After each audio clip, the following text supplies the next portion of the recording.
All right, thank you guys so much for coming. Introducing our nonprofit organization, Willpower. So I'm Grace, and this is Camilla, and together we are the head of business finance and business management. I'm Jin, I'm head of marketing, and I work with Rodrigo and Ryan. Hi, my name is Dylan, and this is Megan, and we are product design and market analysis.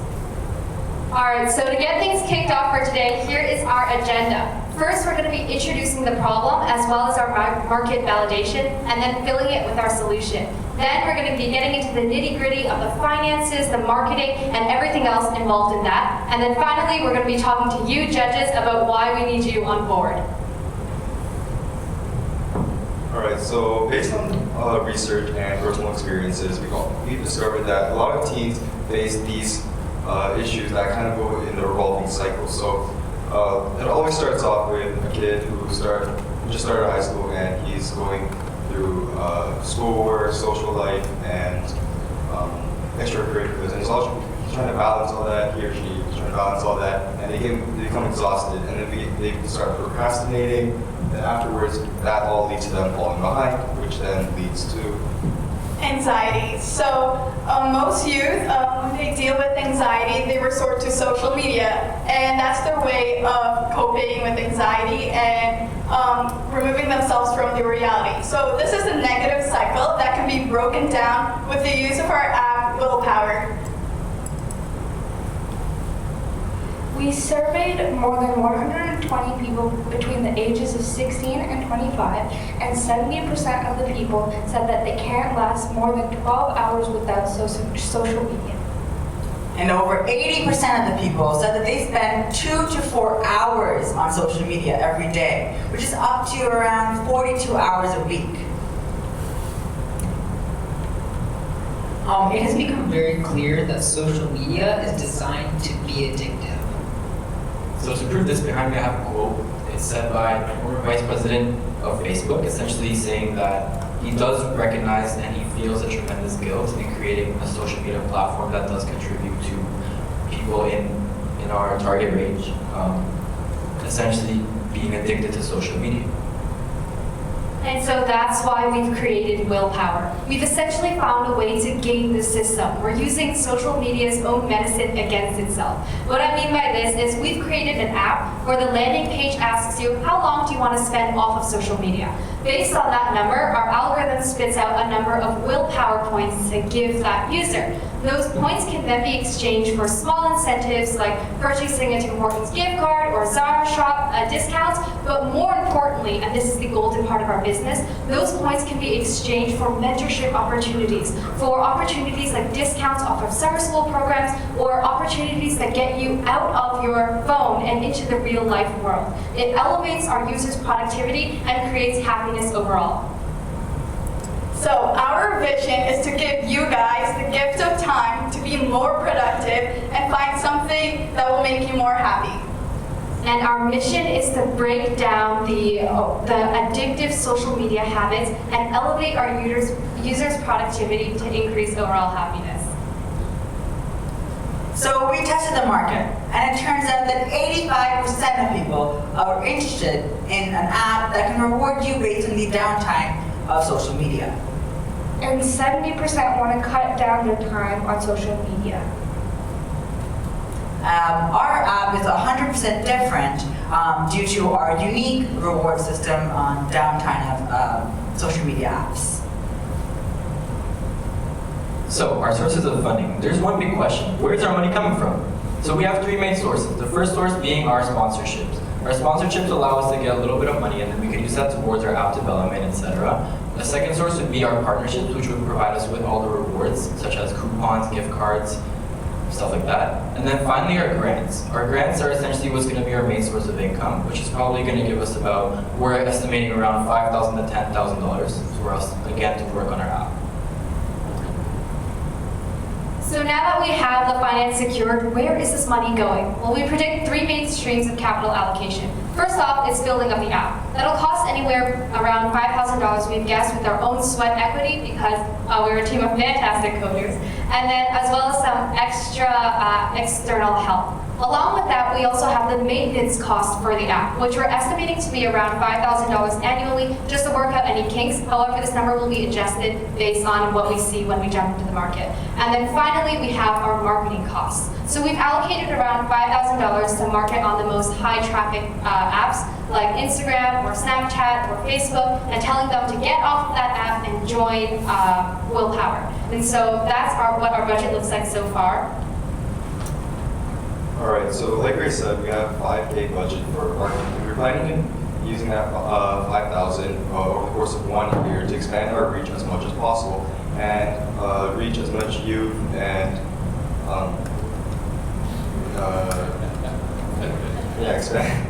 expand our user base so that we can generate more revenue from our sponsorships. Our target audience is young adults, so we'll be reaching them through social medias like Instagram and Snapchat. And this app isn't supposed to be a forceful app done by parents onto their kids. This app should be done by you choosing to better yourself. We call this force, will, not force. And so now I just wanted to talk to you judges about why we need you on board. Christy, we want you and your 10 years of being a serial entrepreneur in both the corporate and nonprofit world. John, we would love to have you on board as somebody who can really bring your creative skill and help elevate our company. And then finally, Mai, we would love to see how we can future-proof our company through your knowledge in AI. So we just have one question. Do you have any questions for us?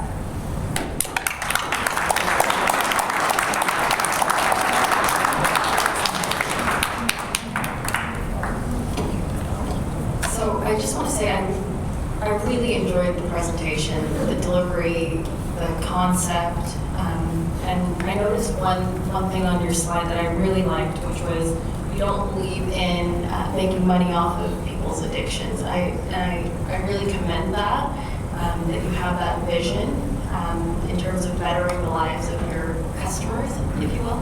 And also the concept of sort of gamifying self-discipline, right? So although you're targeting the youth, I think this concept really, if you tweak it a little bit for different age groups, could be very impactful. I have challenges with exactly what you're talking about. And so this could be you could tweak this for entrepreneurs as well who go through a lot of the cycles that you're talking about. In terms of specific questions, I think the only piece, I don't have a specific question, the only piece I'm trying to get a handle of is, could you elaborate a little bit more on the model with respect to how you're going to keep operating the business? Yeah, so our initial startup cost is going to be coming from the organization, the government funding that we get, and that will hopefully cover the cost of building the app. After we've released the app for the mentorship opportunities, we're going to be reaching out to organizations like Y2 and all the members we have here. I'm sure nobody's paid here on salary, but they just volunteer their time because they want to see the better of our future. So with our mentors, we're going to sustain it that way. And then with collaboration with organizations, with those like Tim Hortons sponsorship gift cards, those we can just outreach and say, hey, we're a nonprofit organization, we're for a good cause, and are you willing to collaborate with us? In fact, we've actually reached out to So we've reached out to CAMH and CMHA, and since we share the same vision with promoting mental health, they're willing to partner up with us. Yeah, and we've asked for a quote, and they're willing to give anywhere from a few hundred to up to $5,000, so it should cover our first initial operating costs, and then it should be self-sustaining because, again, our own sweat equity, and then working with small grants, sponsorships, and collaborations. Thank you, great presentation. I heard a few times a couple of specialists says, 20 years from now, we're going to hear bad things about being on social media 10 hours a day, and I just don't want to hear that. And I think you're onto something there. There's a lot of good things. There's also a lot of bad things that can lower your self-esteem, which can really hurt. Certain age groups. I guess one of the challenges I see is you're going to be on these social medias, and these social medias make money off, and so like Facebook is going to be kind of your arch nemesis. And I guess the question is, how are you going to figure out a way to say the message without them knowing, and I guess that's going to be a little creative thing that will have to a little obstacle there. Okay, so we actually thought about this problem when we were talking about how we're going to market our product. We thought that if we marketed our app on like social media like Instagram and Facebook, that they would eventually like shut us down or something. But we realized that if they do that, them doing that will generate enough attention from the media that will just help expand our reach. And that itself will be viral itself. Snowball effect, That's yeah. very, Thank you. Sorry, I just have a follow-up question. Is there a social aspect to your platform? Yeah, absolutely. So one thing that we wanted to incorporate along with gamifying the system is also being able to see how many willpower points your friends have earned. So rather than gaming and being sucked into an app, we're flipping that around, and instead you're trying to compete to spend the least amount of time on Instagram or Facebook or Snapchat. That's really awesome. And like John said, Facebook is, you're trying to take money from Mark Zuckerberg's pocket. And I love it. I think that's the best goal to have is, if you want to stop people from giving up their data for free, from giving up their compromising their privacy, from stop reading, fake news, this is a really, really good start. And I think you should probably highlight all of those as your problem area, not just social media addictions, but how much costly it is on our society to be compromising our privacy and information integrity and such. So I think that's really important. The question, I guess it's less of a question and more of a comment is, I actually think you don't need to make this nonprofit. You can actually build a business specifically taking business away from Facebook, from the social media giants. And there's enough people who are incentivized to do it. And I think you can monetize it. So excellent presentation, really good need area. I'm looking forward to see more of what you guys have to do. Actually, I have one more. John has something else to say. It just came to my mind. And eventually, the goal is, if you envision it'll come, that Rogers and Bell are going to be forced to say, well, you're in this age group, you own this phone. Well, you're going to have to get willpower built inside. You have no choice. And then after a certain age group, it just disappears because you're an adult, and I guess you have your own mind to make your controls. But that's where I would see it being instilled eventually with Bell and Rogers. Yeah. That's the goal, I guess. Yeah, that's definitely like a market we can exploit. And then I really love the idea of trying to get into a corporation, because initially we were afraid that if we made a profit, then it would be feeding off of addictions, but we never thought of like stealing money away from Facebook or Instagram. So yeah, definitely. Yeah.